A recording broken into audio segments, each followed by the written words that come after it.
მურუსიძე და მისი ხოხობი უკვე რა ვიცი სანქციების კორიენტელშია მოქცეული აი ამ დროს განაცხადო რომ მათ დანიშნულ არჩევნებში მათი საარჩევნო კომისიების ლიდერობით მათი დადგენილი პროცედურებით მათი დათვლილი ამომრჩეველთა რაოდენობით არა ხო არის ანეკდოტიც აღარაა ნუ ტრაგიკული ანეკდოტია გამსახურდია როდესაც მოვიდა ხელისუფლებაში გასწებული იყო საქართველო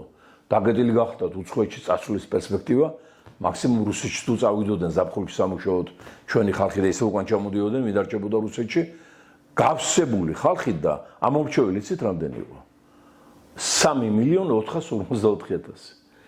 ეხლა როცა მთელი საქართველო დაიცალა და მათი ადგილი დაიკავეს ინდუსებმა, პაკისტანელებმა, ავღანელებმა, არაბებმა და უკვე ბირჟაზე მენატრება ქართველი ბიჭების დანახვა ადრე თუ ბრაზობდნენ რომ წიგნი წაიკითხონ მე ეხლა ნატო ბრო დავინახო ისი რომ გულმა გაიხეს ხო ეხლა იცით რამდენია 3.655.000